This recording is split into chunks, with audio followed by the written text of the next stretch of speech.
Good evening, everyone, and welcome to Chatting Blues. Before we get into tonight's episode, could you do me a massive favour, lads?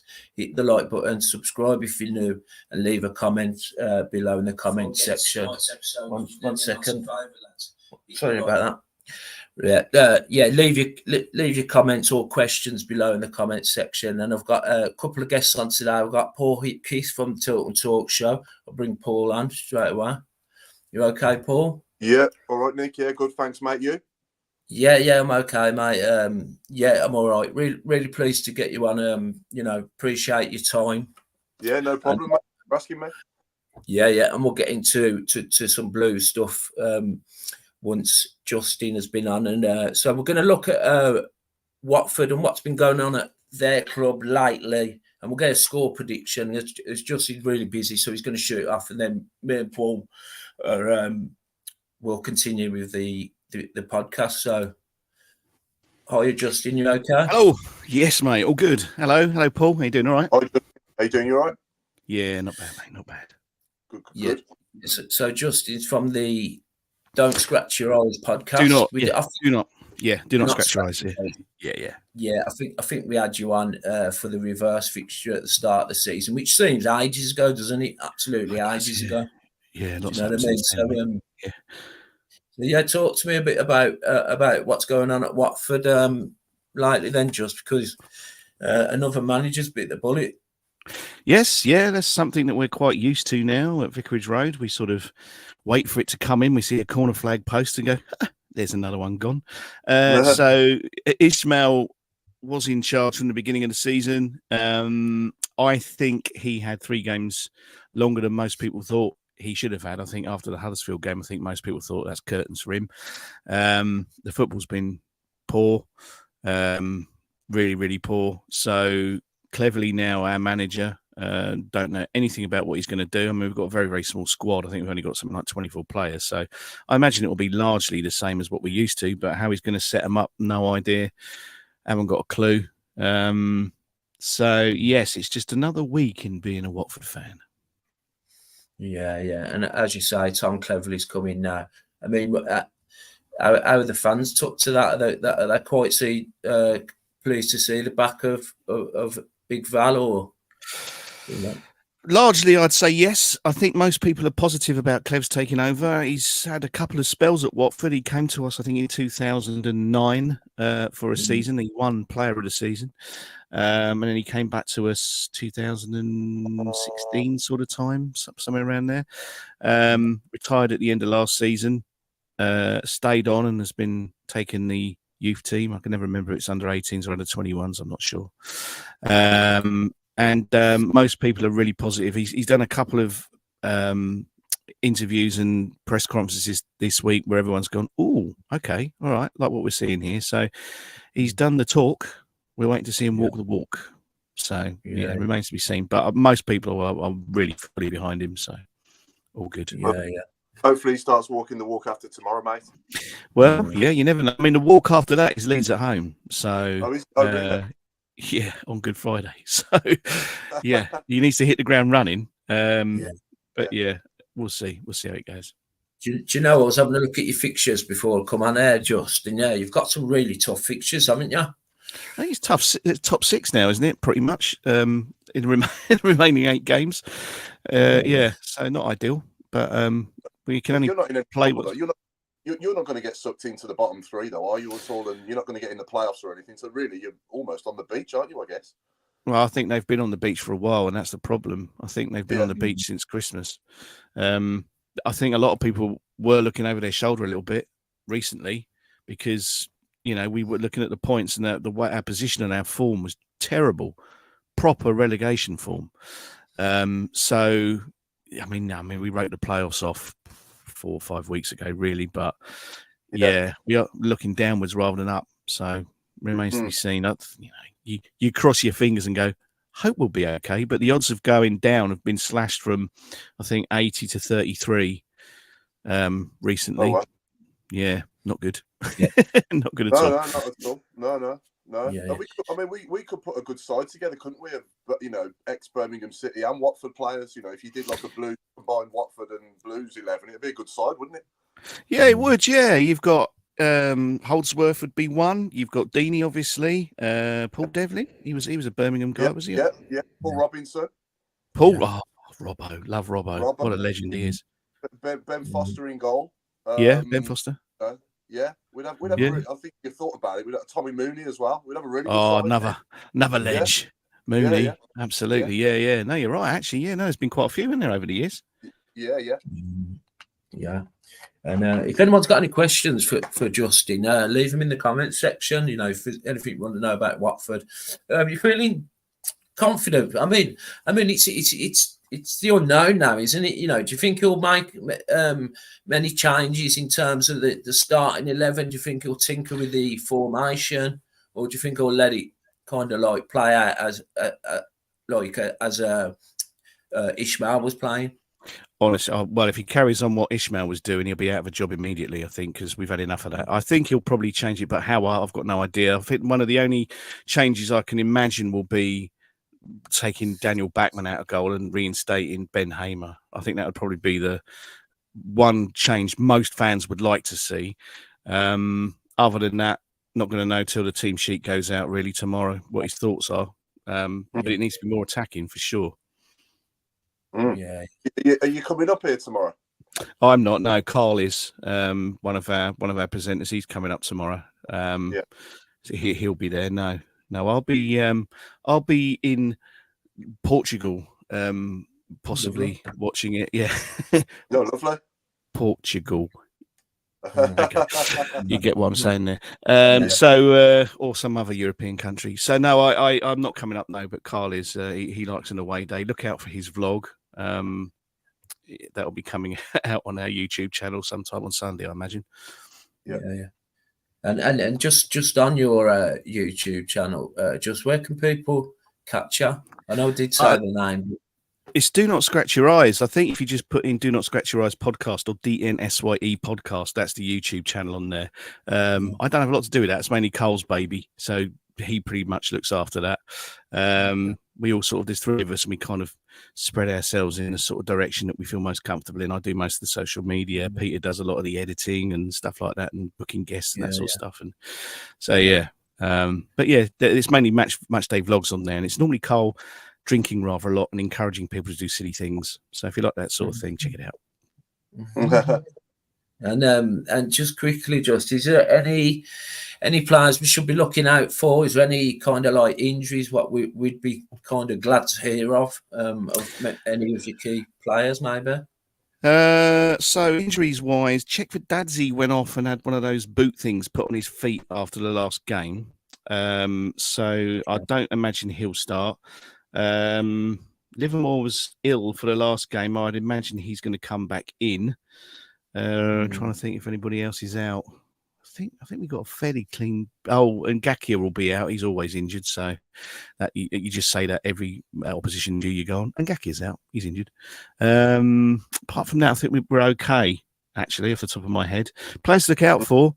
Yasser Spria, young player, quite tricksy. Can take a shot from outside the box and put it away. Done that a couple of times recently. So he's worth looking out for. Mateus Martins is hit and miss, but if he's on his day, he can be really good. And other days you think, no. He's a bit of a sub, so you might be worth watching out for him. He's a young Brazilian player. And that's probably it for sort of players to look out for. Yeah, we haven't got many. Not really. So yeah, have Watford sold out the Blues? I think they have. I'd be surprised if we haven't. Yeah. Have you still got home fans above the away fans in the Blues away end? You have. It depends if it's open or not, though. The Gil Merrick has only been open once this season for one game, hasn't it, Nick? Really? That was Sunderland. So I doubt very much it'll be open tomorrow, to be honest. Okay. I only say that because in '99 I came to the playoff final and had loads of things thrown from above onto my head. I was like, I thought, why have they put home fans above away fans? Just seems a bit odd, but there you are. Yes, long time ago. Water under the bridge. Remember it well.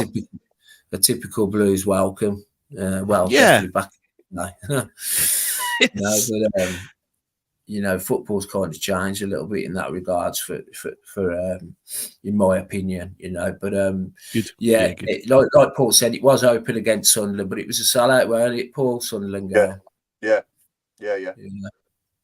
Okay, then. So before you go, Just, do you want to give us a score prediction? Oh yeah, okay.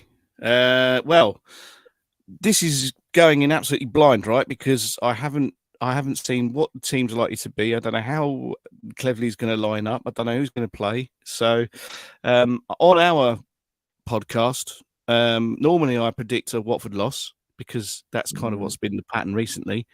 I didn't do that. I did a 3-0 Watford win. Now, obviously, that's just literally plucking figures out of the air, but I'll stick with that. A 3-0 Watford win. Is that true? Blues have only beaten 3 times since 2009. I don't think we've won on. I don't think we've won on your ground since about 2008. So is that right?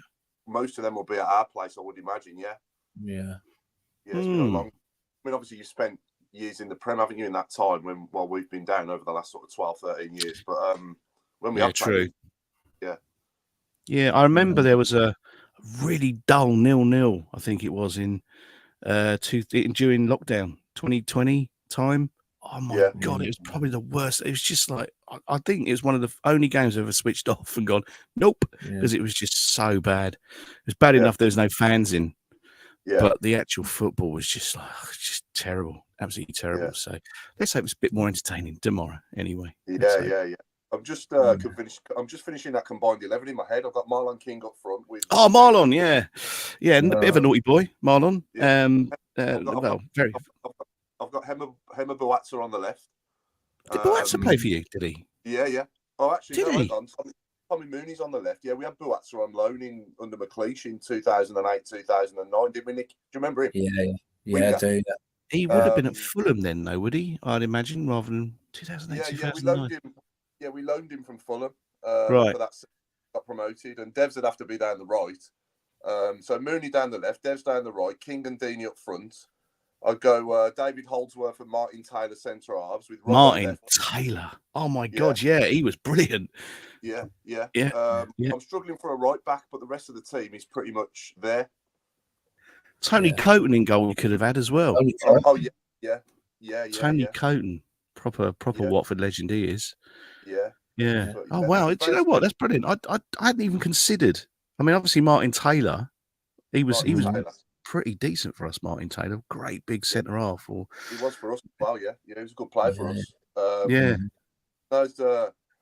Most of our best players are long, going back sort of 13 years plus now. Yeah. Well, that'll be us soon. obviously, Jude Bellingham's the obvious one, in recent years, but he only had one season. Yeah. So, yeah. What could have been, eh? I know. Oh, yeah. What could have been? No, that's typical of Watford. Yeah, no, that's a pretty good shout, all of that, mate. That's a pretty good shout. I mean, I think Mooney came to you straight from us, didn't he? Yes. Because I think did you have phones for you on the front of your shirt? Yeah. So did we, and it just looked odd because now he's just wearing it in blue. Yeah, we had the same sponsor. Yeah. Yeah, that's mad. Marlon was a great player, but I mean, his personal life he's nothing to be desired. We actually interviewed him about 2 years ago. He lives in Zambia now. Zambia, yeah, he's been on with us as well, yeah. And we said, look, we're not going to not have you on and not talk about the bad times as well. He's like, no, fine, it's fine, absolutely fine. So we asked him about all the, convictions and everything, and he was very open about it. And it was a good interview, actually. Really good. I'll tell you, Deeney, now Troy Deeney, we had him on 2 weeks ago on our podcast. He was going to give us an hour. He gave us 4 hours. We had him from 4 o'clock till 8 p.m. So that's on our. If you want to check that out, he does talk about Birmingham quite a lot on there. So if you want to check that out, it's on all of the podcast platforms you can think of. Just look up "Do Not Scratch Your Eyes," Troy Deeney. There's 4 hours of it, and he talks about Birmingham quite a lot. So it might be something for you guys to listen to. Maybe not all 4 hours, but it's a good interview. Yeah. That's brilliant. Now that'd be interesting to Troy Deeney, because I know I think if you had to choose a club, I think he left us a little bit bitter, didn't he, Paul? You know, he wasn't offered a contract extension. He was getting a little bit of grief from the fan base, and it all, you know, kind of like the dream move for Blues fans, and I suppose for him, you know, coming towards the end of his career, just kind of like failed miserably, if I'm being honest. But it's such a shame. He's got your crest on his leg, and he tattooed on his leg, I think, Troy. Yeah, he's yeah. proper blue nose, like, and he always enjoyed scoring against Villa. Always enjoyed that. Yeah. So no. So yeah, if you want, like, if you do a lot of driving about, whatever, just if you have it on in the car, it's a really good interview. We've spoken to loads of ex-players, and we've had some really good ones. Don't get me wrong, there's been some brilliant ones, but that one just like shone out as like, oh my god, I can't believe what he's saying. You know, it was just like he was calling out players and calling out managers, and it was just really good. So yeah, if you did you hear his you know, he's manager of Forest Green for a little while, weren't he? And his outburst after the one game, I couldn't get my breath up. No, he does touch on that as well. Troy, as you probably know, is one of those players that will just say it. I mean, he won't hold back. He'll say it. And that's kind of, we both loved him for that. And then also we're kind of a little bit like, you know, there was a few things he said last summer where people were like, oh no, don't say that, Troy, because it was kind of a little bit anti-Watford, and we were like, don't tarnish it. A lot of people have said since they've heard these podcasts, they've swung back round again. So he's obviously, you know, done some good PR with it, I think. But yeah, no, it's good. It's good. Yeah, it's a good shout, that team. I might put that to my fellow co-host. Right, come on in. Knock up a Birmingham. I've got mine written down. What would yours be? Very good. I'm still struggling for a right back. Yeah. Nick, you got one, Nick. Play for Blues and Watford, right back. Any viewers? Do you know your memory's really good, Paul? Like when I watched your shows, in a really good memory. But you know, off the top of my head, I can't think of a right back. I mean, I could probably only name, if I sat down and thought about it, probably, I don't know, 5 or 6 players that have played for Blues and Watford. So probably asking the wrong person there, to be honest. Yeah. So what do you think's going to happen tomorrow? What's your predictions, Paul? If we turn up like we did last Tuesday, then you're going to beat us. Right. Hopefully they're going to pull their finger out. It's going to have to be a collective effort, and they're going to have to, you know, give it everything that they've got to a man on that pitch, because we didn't see any of that. We didn't see any of that on Tuesday at all. And when we do get any chances, if we do manage to work your goalkeeper, because they could have put a lead weight in their goal on Tuesday night, you know, Middlesbrough. So hopefully that's not the case tomorrow, and we can take our chances if and when we get them. But I can't see you not scoring. We really struggle to keep clean sheets. You know, so we're gonna have to score at least 2 to win, in my opinion. So I'll go for 2-1, hopefully. But I'm saying that in more hope than expectation. It just depends what turns up. You know, if they turn up or not tomorrow. Yeah. That's a quote in it there. Whew. Yeah. Hey. Stump victory. For me, you know, I always go over my head, and I can see it being like Paul said, you know, we'll definitely concede, 100% concede, and we're struggling to score, even create chances at the moment, and so I'm going to go for a 1-1, Blues 1, Watford 1, I think. Be interesting. It's going to be interesting. It's always, we've had it a lot, right, with new managers, and you think, okay, this could be the one, and you think this could be the, and then, you know, the first game you go, okay, kind of see what he's doing, and then, you know, sort of the momentum dies, and then you're thinking, how long's this guy got? I really want this to work out well for Tom Cleverley, because he likes Watford. He considers he's from Bradford, but he considers Watford his home. You know, he's settled here. And I'd hate for it to go wrong for him. So I think all fans really are behind him and want him to do well. So I'm glad that was just kidding, by the way, because that's quite a thing. That's quite a thing. Yeah. No, Sorry, Nick. Go on, Paul, sorry. How do you find the officials in this division? I mean, we've been robbed of two blatant decisions against us at Millwall away. We should have had a penalty on Jay Stansfield where he was grabbed and more or less pulled down, and then there's the handball goal at Hull, where he was actually playing basketball, I think, and it was still giving us a goal. On the whole, I think they're okay. We have had 2 or 3 games where we run these Twitter spaces after every game, so people can come on and just reflect immediately. And I think it was either Cardiff or Southampton at home. I can't remember which, but everybody was talking about the ref because it was so bad. It was so bad. What I would say is, having had seasons with VAR, I think I much prefer not to have VAR and to rely on the judgment of referees, because VAR sucks all of the momentum and tempo and everything out of the game. You score a goal, you don't know if you scored or not until it's confirmed. There was one game, I can't remember who we were playing, I think it was West Brom, where something happened. And then we went down the other end and scored, and everyone's up scoring. And then that goal gets disallowed, and then West Brom have got a penalty up the other end. And you go, well, what's that? You know what I mean? It's just, there's been 30 seconds there where just don't exist. So I think on the whole, they're okay. I mean, I was speaking to somebody once, and he said, if you watch a game that you're a neutral on, so you've got no investment in either of the teams, you probably think that the officials don't get anything wrong, or they get very little wrong. Yeah. It's only when your team's playing that you think there's a bias or that they've got it wrong because you're so emotionally invested in it. Yeah. So I think on the whole, they're okay. But yeah, we've seen some shockers, some absolute shockers. Yeah. So, I think that's football though, isn't it?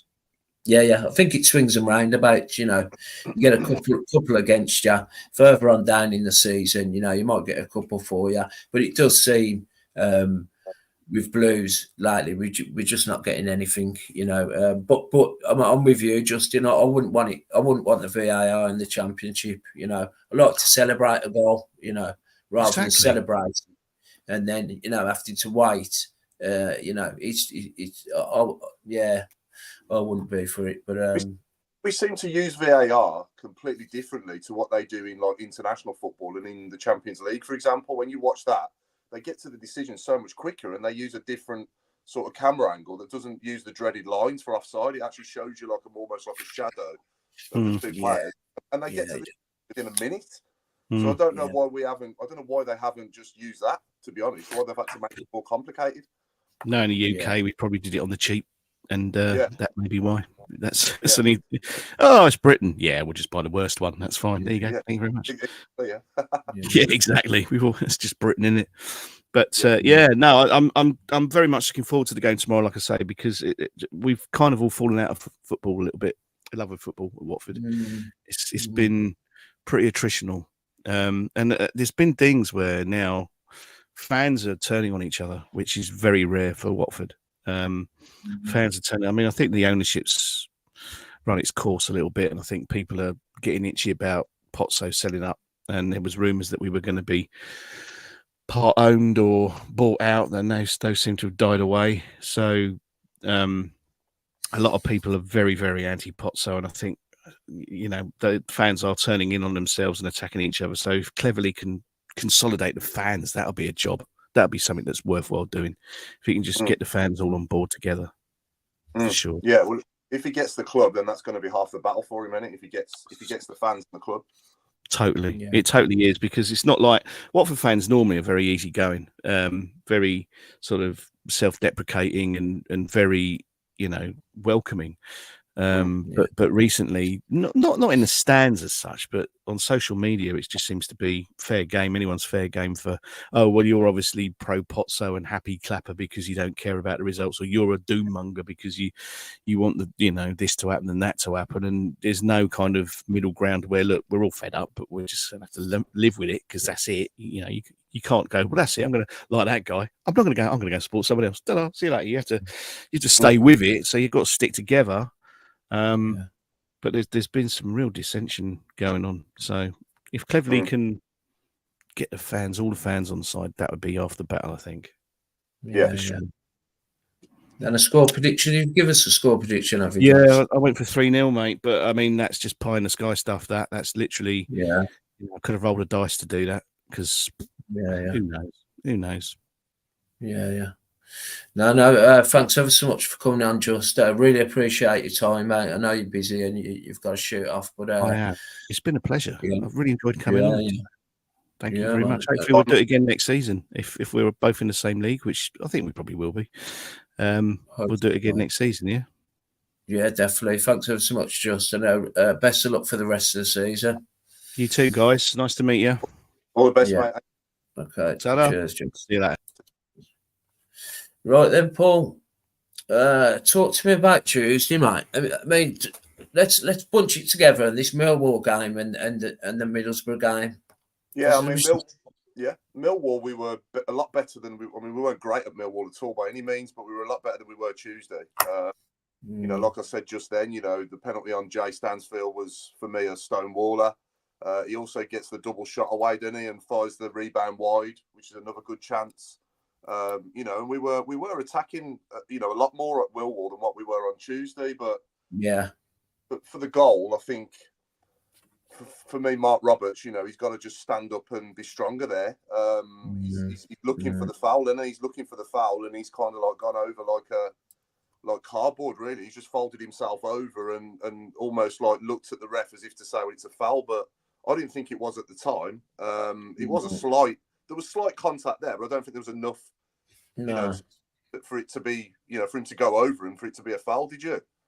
No, not really. Not really. It's not something I can, you know. It wasn't something I was proper complaining about at the end of the game. If I'm being honest, I was more. I mean, the match momentum. The first half, I couldn't get my breath. How poor we was. To be honest, mate. You know, and the second half, you know, we come out all guns blazing. Really, not in terms of you know, having shots on target, but you know, we looked like we'd had a kick up the arse at half time by Mark Venus. Yeah, you know, and we came out, you know, for the first 20 minutes. You know, you can see the Blues first 20 minutes, and the stats as well. I was quite pleased we had more. Not that possession amounts to a lot, but you know, under Tony Mowbray, these sort of things was going up, so we were seeing more of the ball. You know, our expected goals was going up, our shots was going up, our shots on target. So I was quite pleased in that regard compared to Tuesday's game. I mean, what's your take on Tuesday's game, Paul? It was just one to completely forget, wasn't it? You know, there was only really Laird that was trying to get the lads going, but it was probably his worst game for us, wasn't it, so far, unfortunately?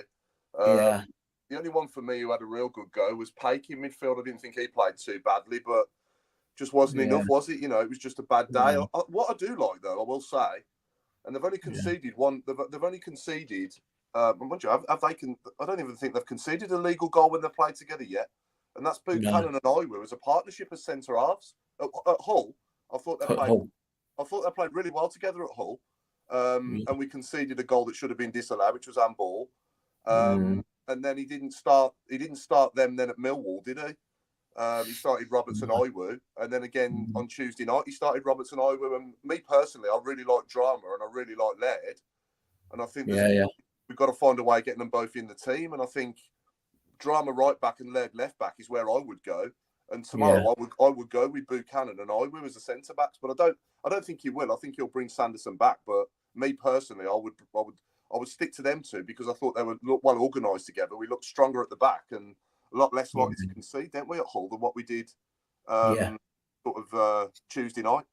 I mean, even Tuesday night when Roberts went off, and I'm not, you know, I'm not blaming Roberts for the goal, but I'm just saying, even Tuesday night when Roberts went off, we looked a little bit more assured at the back, didn't we? After because we were conceding a lot of chances, weren't we?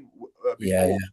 And then when he brings Buchanan into the middle with Iwu, we looked a lot more well organised at the back again, didn't we? In the second half, I thought. Yeah, definitely. And you know, I was quite disappointed that he changed the back four around after the whole game, because like you just said, Paul, we look fairly solid. Do you know what I mean? And I think that's been one of our main. I mean, understandably, we've had injuries, and you know, then we had Sanderson out with a suspension. You know, understandably, it's got to be shuffled around. But I thought, like, I mean, yeah, I would have just liked to have seen the back four, that same back four, going into the Millwall game. Yeah, and that's the thing. You've got to, once you've had a good performance and a good partnership going, you know, you don't need to fix anything that isn't broke. That's it, yeah. And it's just them finding a happy medium then at the other side of the field to try and get us scoring goals again, because you know, it's just obviously with Tony being unwell, and you know, it's obviously. It's never a good time, but for us, obviously, as a football club, the timing's really bad. But at the end of the day, his health is more important than anything. But we are starting to nosedive now dramatically since, you know, in the last 5 games now, we haven't won since he's been here.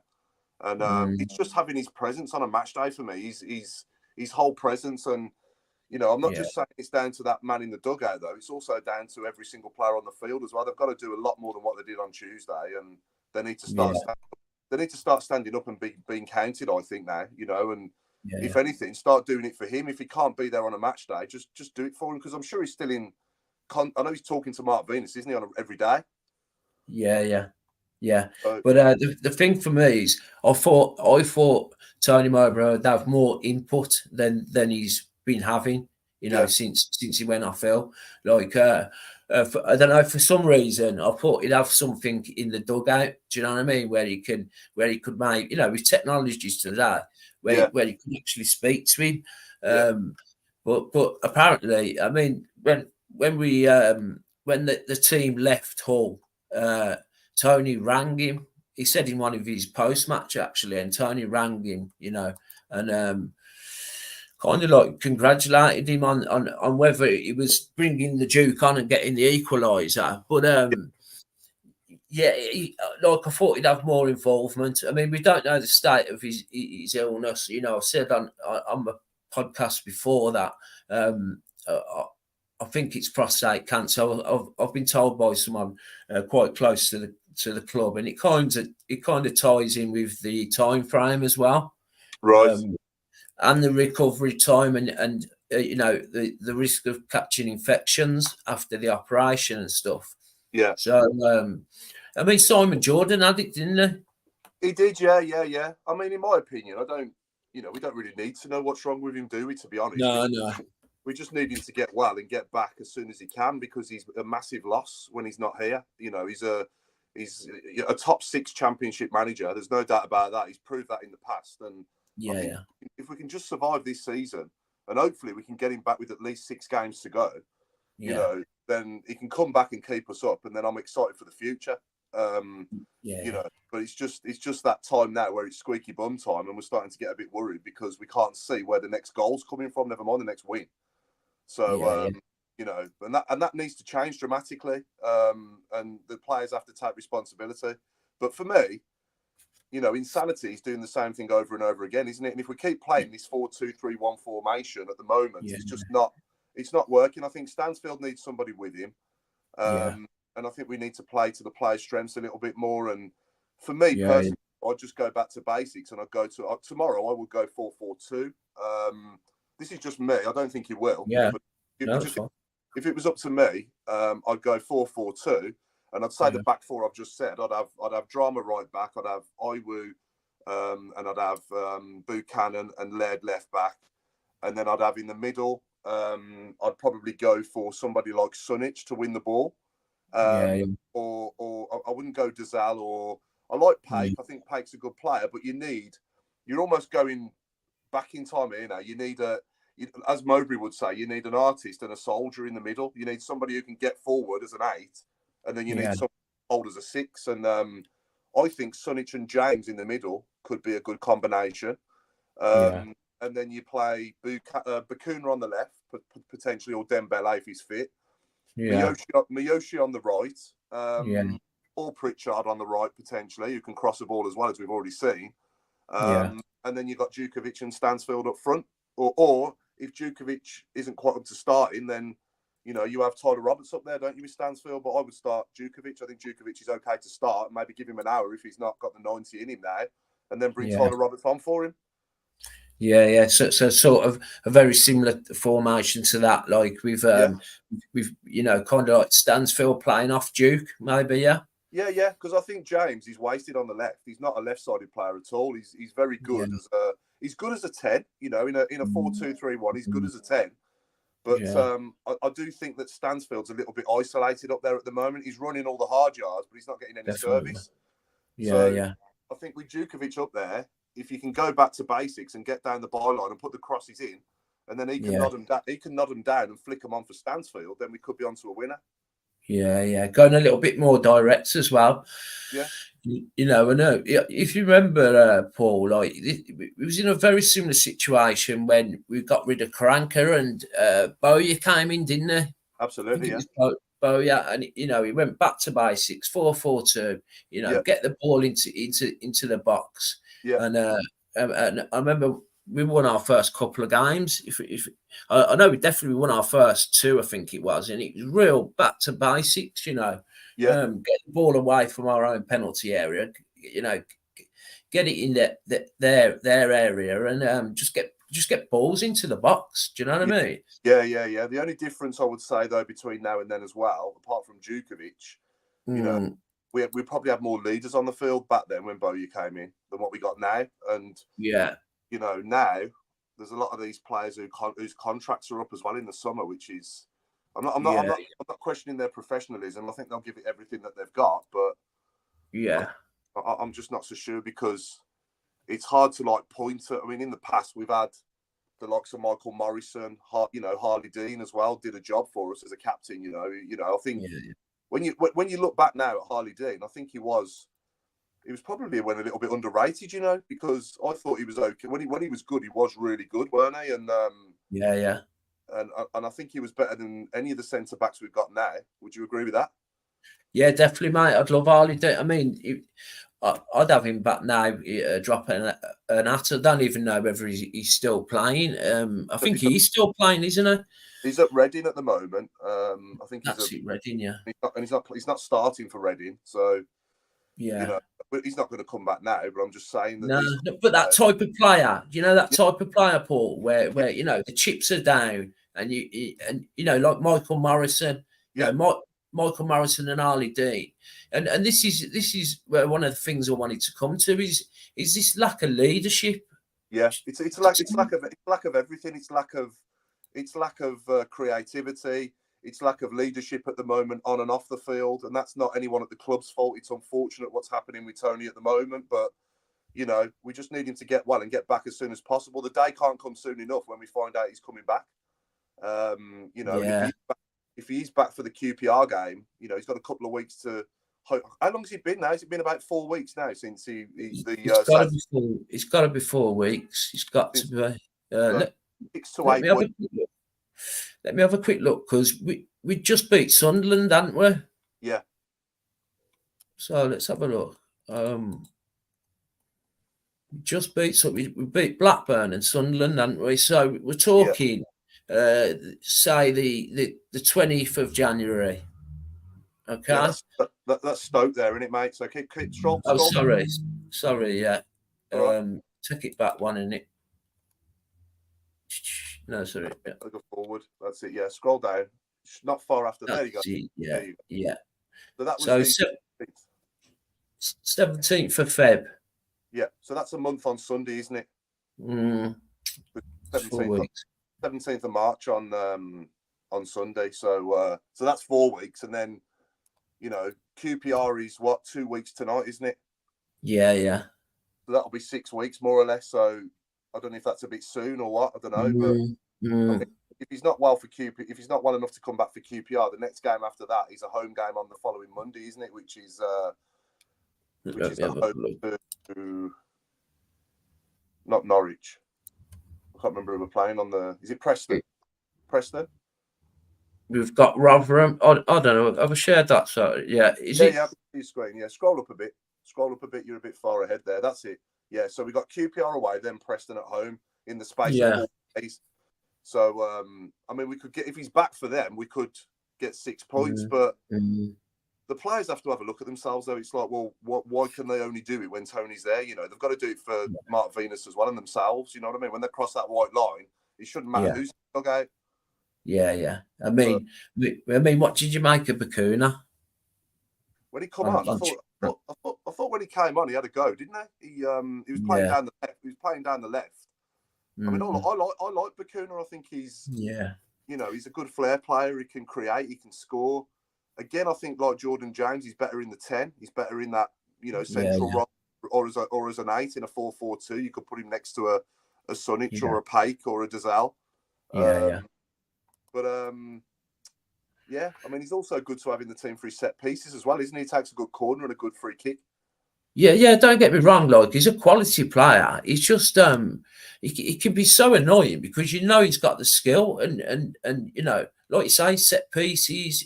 When he's on fire, he's on fire. He's probably one of the best Championship players, you know, in the league when he's on form. But then he has them games where he just looks like he can't be arsed, man. And I think a few of them, the confidence is absolutely shot, I think, at the moment.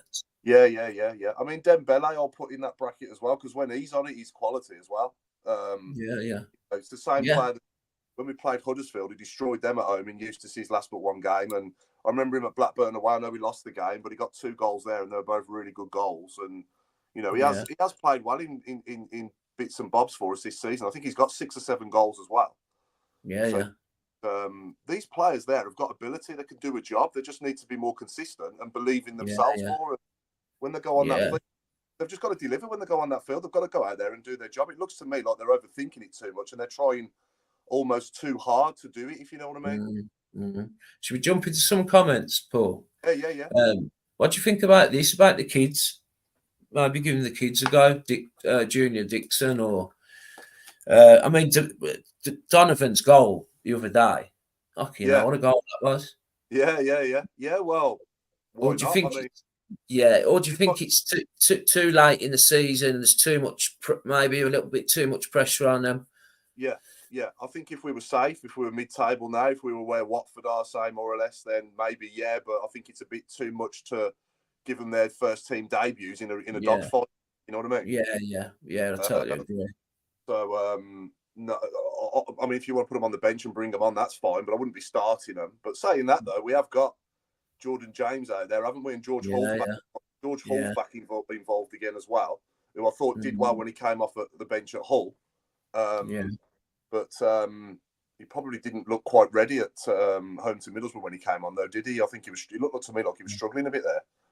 Yeah. I mean, he's another player. If you can keep him fit, George Hall, he's a little diamond. Do you know what I mean? But again, he just seems to get injured. You know, really easily, basically. Comment, Nick. So Iwu hasn't been too bad. I didn't like him standing off McGree for the goal, though, and I agree with that. He should have come out. It's almost like a goalkeeper coming out to narrow the angle. When you've got a player about to pull the trigger on the edge of the box, you know, you've got to narrow the angle. You've got to come out and give him less to aim at. And he sort of stood off and put his arms behind his back and tried to block it that way. But it gave him too much to aim at. He should have come out and narrowed the angle a bit like a goalkeeper would. Yeah, definitely. There's way too much backing off of when Pritchard lost that ball. You know, we should have swarmed them. Do you know what I mean? Yeah. But it was a great goal. I mean, he took it really well. It was a brilliant finish. But you've got to make it harder for him. You can't just give him a free shot goal. You know, you've almost got to hunt the opposition in packs. When you haven't got the ball, you've got to have, you know, when you watch the best teams, they're just as good. They're just as good out of possession as they are in possession. And that's what you have to be. You have to work hard and get the ball back, and be as good without the ball as you are with it. If you know what I mean. Yeah, I do. Yeah, and my worry about this team is they don't seem to have the fight in them. Paul, that was a massive game Tuesday. Our game in hand. Do you know what I mean? And like, what worries me is if you can't get up for that, like, why are they going to get up for it on Saturday tomorrow? That's my worry. I suppose it's just look, we miss Tony Mowbray massively. Yeah. Like you said in that dugout, do you know what I mean, Paul? And Yeah. Alan says here, we need a settled side. We do. It's so there's so much chopping and changing. Yeah. That yeah. What would your team be tomorrow? Would it be similar to mine, or would you go completely different? Would you stick to the 4-2-3-1, or what would you do? So I went for a 4-3-3. If let me see if I can just get it up quickly. Yeah. So I would have gone something like this, because I know Tony Mowbray, he likes a 4-2-3-1 and he likes a 4-3-3. I think next season we will start seeing more of this 4-3-3. Yeah. So I'd have gone, Duke up top. Sorry, I'd have gone something like this: a 4-3-3, and have Stansfield kind of whenever we've got the ball, like tucking in. Yeah. So even if we have to go direct, at least Duke can hold it up. Then Stansfield's, kind of like buzzing around him, getting shots off. I'd have Miyoshi out on the right as kind of a winger, because he's right-footed, isn't he? Is he right-footed, Miyoshi? No, he's left, isn't he? Oh, is he left? Yeah. I'd probably have him on the left then, Miyoshi on the left, and literally use him as a winger, getting down the byline and getting crosses in for Duke. Do you know what I mean? And Buchanan kind of backing him up. I know he doesn't like to get forward, but maybe getting early crosses into Djukovic. So what would the personnel be then? Would you have Sanderson back in with Iwu there then, or would you have Buchanan and Iwu as the partnership with Laird and Drama in the team? I'd have so I'd go for Sanderson and Iwu, and the reason for that is because I listened to Mark Venus's pre-match, and he was bringing it up about leaders and personalities, and and I think we're lacking big personalities, and I know Sanderson, he's one of the bigger personalities in the change rooms, along with Laird as well. So look, it's difficult, man. I think Ayew hasn't done too bad, if I'm being honest. He was a player that I wasn't too keen on. I'll tell you one player in my team. I mean, you could say Djukovic probably should be captain, but I thought Sunic was playing. I thought Sunic was playing really well for us when he was captain. For a bit. He did really well, and to be fair to Sanderson, he hasn't had a regular partner next to him, and that armband when you're down the bottom of the end of the table like that, it's heavy, isn't it? And for a young lad who's only, what is he, 23, 24? Yeah, something like that. Yeah, so it's a lot of weight on his shoulders for such a young age to be our captain in a dogfight. It is, yeah. I mean, I had this conversation with Jay off the boy in blue podcast about the armband and who should have it, and I was kind of like going for Laird, because he's so loud in on and off the field. He's really passionate, I love it when he makes them tackles and he's like that to the crowd. Yeah. I just think we need someone like that. He didn't play too good on Tuesday, but bear in mind, he's probably carrying a little bit of a niggle. Do you know what I mean, Paul? Yeah. And, but yeah, so I'd probably go with that with the back four, and then you've got Sunji Kia, who's kind of like a backup, just in case we need it. Because when Laird goes, he goes, doesn't he? Do you know what I mean? No, he's a good player, and don't get me wrong. If he's regularly been a 7 out of 10 and above, hasn't he? Every single game he's played, Laird, and I'll say the same for Drama as well. I really hope we sign him because I think he's quality. I guess if he was going to be a 8, 9 out of 10 every single game he played for us, he'd be linked with he'd be going to the Premier League, wouldn't he, to play for he wouldn't be playing for us. He wouldn't be in a team that's struggling in the Championship, if you know what I'm trying to say. He has got the potential, I think, to be in a top 6 Championship team, and hopefully that's going to be us in the near future in the next couple of years. We just need to get through this storm, don't we? We just need to get through this storm and kind of like the midfield. I'd drop James. I'd have these two, Pike and James. Sort of like Piker's the one who kind of creates things, and Jordan James, on his day, another great player. Get him up and down that field. Do you know what I mean? Yeah. And and obviously Miyashi. So he's left-footed, isn't he? Yeah, get him down the wing. I mean, I don't know, Paul, because it's really difficult to pick a team, and I'm sure the players are the same.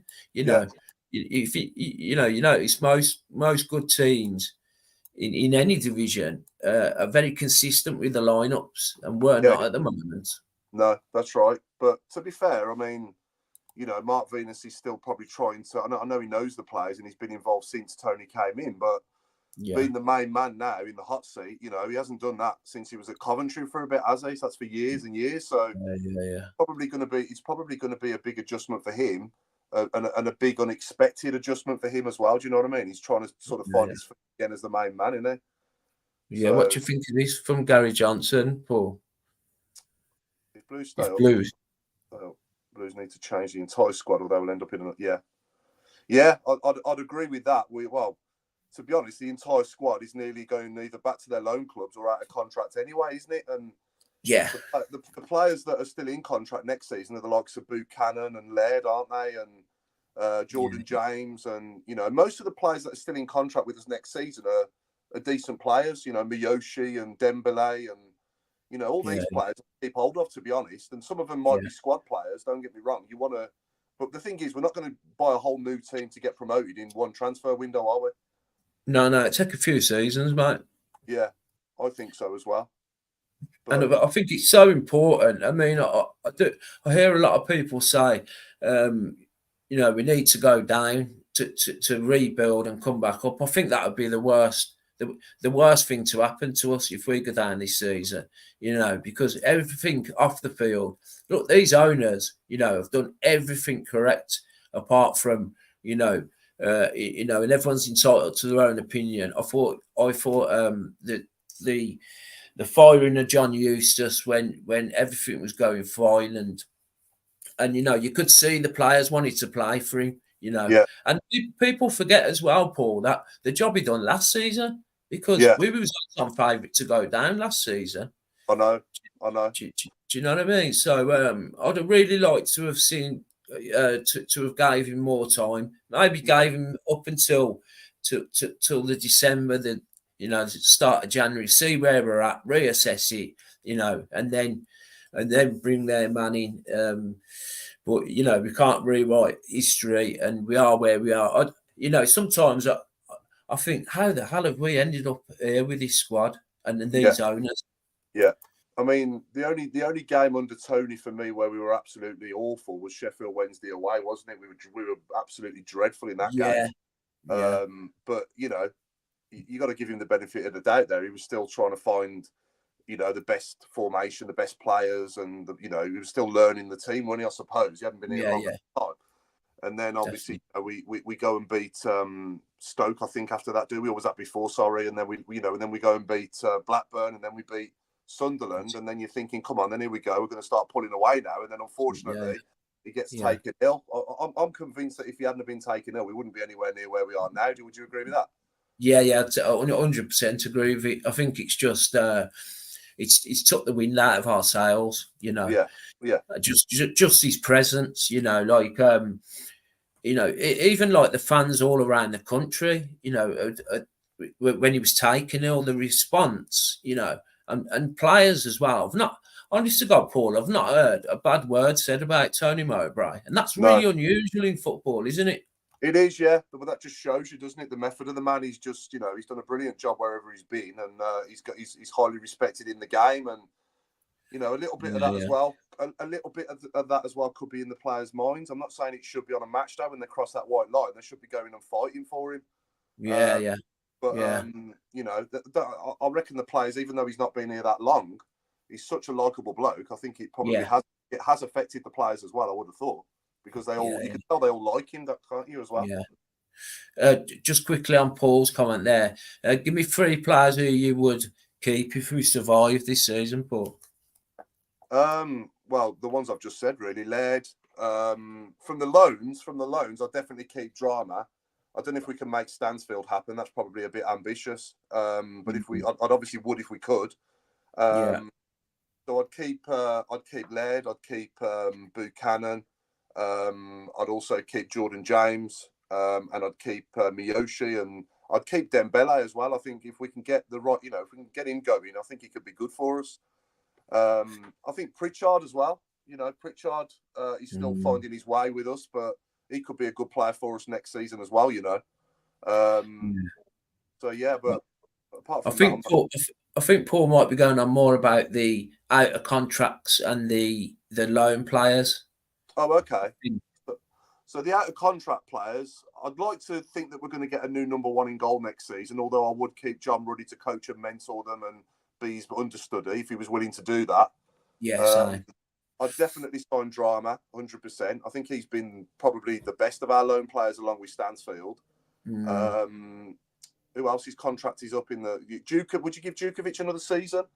Do you know, I'd like to see Djukovic given a coaching role. I really would. I don't think we've got a striking coach. I think the last one we had was BT. And look how that worked out with Shay Adams. I mean, I'm not saying Djukovic could coach like that, but I'd like for him to stay around. Do you know what I mean, Paul? He's a real genuine nice guy, and definitely I'll keep Djukovic. He probably wants to, if he's at the twilight years of his career now, though, and he probably will want to play more, maybe, because it's a short career, isn't it? You want to make the most of it while you can. So, knowing Djukovic, he might want to go somewhere else to get more game time, maybe. But I wouldn't be surprised to see him back at the club in the future as a, But I wouldn't be surprised if we kept him, and I wouldn't have a problem with that at all. But I wouldn't be surprised if we didn't as well at the same time, if you know what I mean. Yeah, I do. Yeah. Who else is out of contract? Mark Roberts. Not for me. No, I wouldn't keep Mark Roberts. What about Sunjic? See, there's an interesting one because I like him. I do. I think he's good at what he does, but it depends what our ambition is and what we've got to spend on the team and all that. Within FFP stuff. But if we do stay up and we've got enough to strengthen more or less the whole team, and if we've got 15 million to spend or something, like we did, then it'll be interesting to see who we can get in. But I mean, another player that's forgotten now, obviously, that we've got to come back, is Alfie Chang as well in that position. Who's a good player. I really like Alfie Chang. I was gutted when he got out injured. I think he's a real good talent. I just hope when he comes back, the injury hasn't affected him too much. Yeah, exactly. Because he could step into Sunic's role there, no problem. And it'll be like that'll be like signing a new player, won't it? Really? Yeah, definitely, mate. Scott Hogan. He's done. Again, I've got a lot of respect for him. His goals have kept us up in recent years, but I think his time's come to an end with us now as well. So I mean, it's going to be a complete overhaul, isn't it, in the summer if we stay up, and even if we go down, it will be as well. I think. Yeah. I mean, if we stay up, the overall is going to be massive. It's going to be so exciting, and this is why it's squeaky bum time in more ways than one. Do you know what I mean? And Alan's going on about the passing the other night. It was Sunday League material, mate, for me. No one was making runs or anything like that. It was really strange. Yeah, it was. Yeah, no, like I said, when you've got the ball, you've got to have quality, and when you haven't got the ball, you've got to have urgency. When you haven't got the ball, and we didn't have either. We didn't either. When we had the ball, we just kept giving it back to them, and the amount of times that we're trying to play it out from the back and nearly playing ourselves into trouble.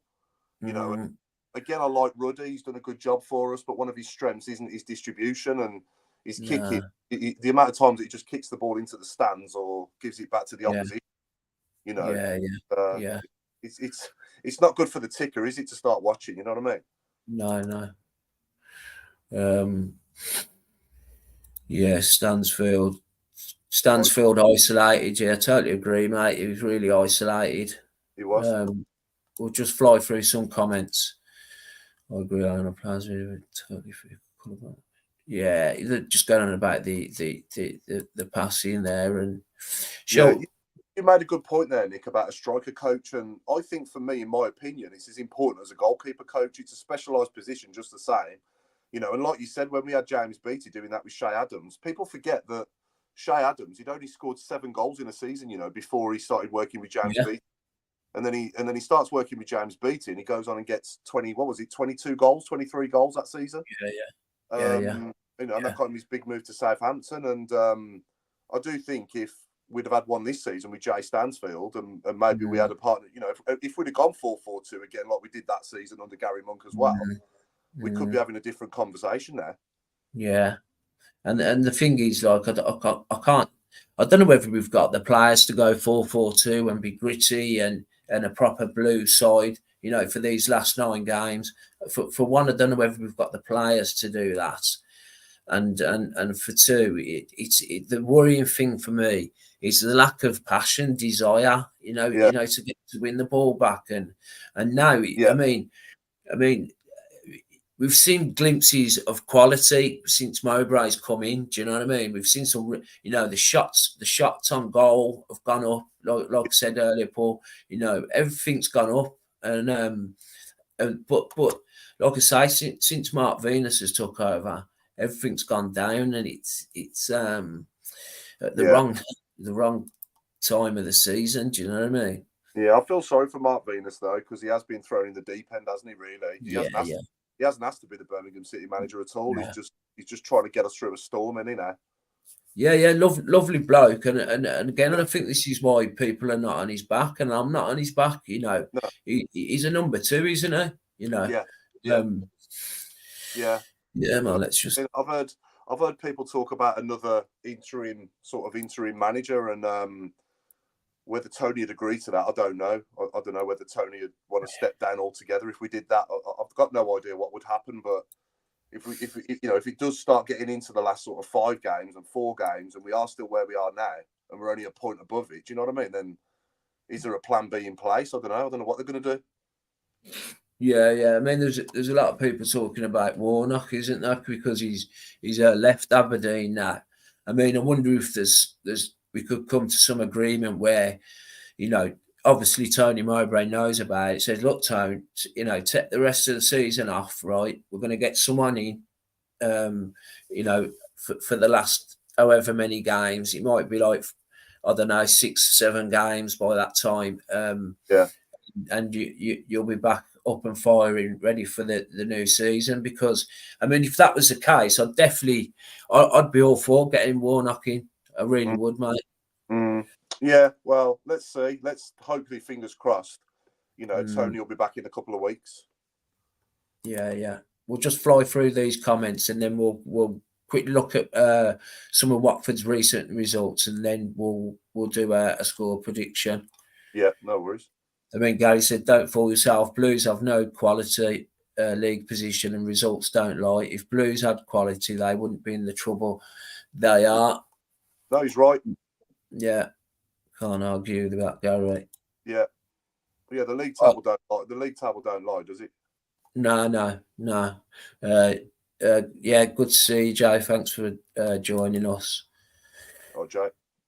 Everyone's had a bad day at the office. I think that Monday type feeling on Tuesday night. Yeah, and I think Alex Dicking mentioned that the atmosphere. Did you go Tuesday, Paul? I did. Yeah.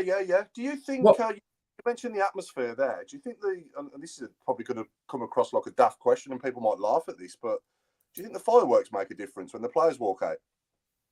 No, not really, mate. In terms of what? In terms of getting them up for the game, or? Yeah. Like just in terms of lifting the crowd and the lads when they walk out, and you know you're walking out feel like you're walking out into more of an arena or what? I don't know. I mean, a lot of people around me are saying, "Where's the fireworks gone?" But yeah. I'm not overly bothered. They don't bother me at all. But I think a lot of people sat around me liked them. Yeah. You know, I mean, the more for the. I liked it when they first done it against Leeds. Maybe doing it every so many games. I don't know about every game. I suppose it's the catering more for maybe the younger of the fans. Do you know what I mean? Yeah, they're probably a bit OTT walking out to play a 0-0 draw against Rotherham at home, aren't they? You know what I mean? Yeah, heard you was on the radio, Jamie. Okay, in my opinion, Venus doesn't really want to lead Blues. He looks lost and nervous in his interviews. I think that's why he needs out. Yeah, he does. Yeah, he does, yeah. I like Venus, but he looks uncomfortable as a manager. Yeah. Yeah, and I agree with this as well. Pike and Miyoshi, really good players, but this is a championship, man, and you need to be up for the battle. Yeah. Not saying they're not, but No, you need a certain type of player. The team's lacking a lot of grit in it. There's no grit in the team. You need fighters out there rather than flair players. You need players out. You need like a Lee Carsley or a Damian Johnson or a Paul Robinson and people like this in the past that have played for us that have rolled their sleeves up and got stuck in and and we need them now. We need somebody like that now, and there's nobody there, is there? Yeah. No, the only one for me that's I'm not even going to compare him to them as players, but Sunic is the only one for me who sticks his foot in and could go in with a flying tackle. And even in more recent years, the likes of Cliftonbald and David Davis, people like that. These were grit players, weren't they? They'd go out there and leave blood, sweat, and tears on the pitch, wouldn't they? Yeah. And that's what we need, because the teams at the bottom have got them type of players. You know what I mean, Paul? Sunic is a headless chicken, yeah. He definitely is when he's got the ball. I agree with that. But without the ball, that's where I like him. Without the ball, he's not bad. He's not bad at winning the ball back for you. And now and again, he can pass it to a blue shirt. But But I'd have him in the squad tomorrow. I would. I'd have him starting. I would, Sunjic, tomorrow. Yeah, you just need somebody next to him though who's a bit more quality on the ball, like a Bakuna or a Jordan James in a 4-4-2. I think I'm just saying what I do, but I don't think. I don't think for a second he'll do it. I think we'll be watching the 4-2-3-1 again, and it's probably going to be the same old. Yeah, definitely. Right, so I mean they're in terrible form, Watford, but you couldn't make it up, could you? They sacked the manager. I think this has happened 2 or 3 times this season where we're due to play a team what are not in form, and they've gone and sacked the manager. Yeah, Stoke was another one, wasn't it, when we played them at home? At home, yeah. Yeah. So right then. It's a score prediction then, Paul. You did mention it earlier, I think, but just for the viewers, what might become a little bit late. Yeah. So like I said, I can't see us not conceding, but it's hard, isn't it? Because you like to do it with your head and not your heart. But yeah, I'm gonna go 2-1 to us tomorrow. I'd like to think that Ashley Cole and people like that they've listened to and they've grabbed hold of them and got them going on the training ground all week and since Tuesday, and they're going to go out there tomorrow and put a lot of wrongs from Tuesday night right tomorrow. That's what I'd be firing up to try and do. So I'll go for 2-1. I'll believe, mate. Yeah. My heart's saying 2-1. I said this, I think, last night on a podcast. My heart's saying 2-1 Blues. Kind of my head saying 1-1. Yeah. Right, let's have a look at this bottom of the league then, man. I can't believe how tight this is. I mean, I've had a look at the teams' remaining fixtures, and Blackburn have got a terrible running. It wouldn't surprise me if Blackburn are really in the thick of it. Do you think it's going to go to the last game of the season, mate? Yeah, probably. I'd like to think though that we could, put a run together. I mean, a lot of teams that we're playing, are going to be on the beach when we play them. I know we've got to play Huddersfield away, and we've got to play QPR away. We're in and around us, but the rest of the games after, the likes of Watford and the likes of Preston, and mind you, could they still get in the playoffs, Preston? Oh, it's a very slim one. It's a slim chance, mate. I mean, technically they could. Yeah, and then the likes of Swansea. We still got to play Swansea at home, haven't we? Yeah. You know, so there is some teams that we're playing that you'd like to think, and if we're playing anybody, are we playing anybody that's actually in the playoffs? Have we got to play anybody like, say, Norwich? Leicester. Yeah, Leicester. Well, hopefully Leicester, mind you, yeah, they're going to still be fighting, aren't they, to try and win the title. Yeah. Let's have a quick look at our fixtures. Bristol City, I think we got as well, haven't we, at home? Have we? No, we played them, sorry. Yeah. So we've got Watford tomorrow. I mean, we need 3 points there, mate. No, a point's no good. Then we've got QPR away. That's going to be it's a massive fixture, isn't it? Well, yeah, we've got to win. We've got to try and win every game, you know, but we ain't got to. Just saying we've got. If we won tomorrow, would you take a point against QPR away, Paul, or would you? I'd rather draw tomorrow and win at QPR because they're a team in and around us, aren't they? You know what I mean? Yeah. And I can't see us getting anything at Leicester. No. Preston at home. I don't know. Potentially. Cardiff as well. They're in good form. Cardiff are at the moment, aren't they? But you know, come another 4 games time, they could be on a bit of a losing streak. You just never know, do you? I don't think Cardiff are going up or going down, are they? No. There's another team that hopefully you'd like to think mentally they'll be on the beach. You know, they'll be thinking, you know, they won't want to be getting injured for the summer and stuff. You know, you never know. Yeah. I mean, I was hoping, looking at the fixtures now, I was hoping that we might come up against a team like we did under Harry Redknapp a few years ago, like Huddersfield back then, and they fielded all the kids, if you remember, because they had the playoff semi-finals. That's it, yeah. I was hoping hopefully. I was hoping something like that again along the way, but it's not looking likely, is it? I mean, and look at these last 2 games. Huddersfield, who are down there with us, away from home, and then Norwich, who you know, fight for a playoff place. Yeah.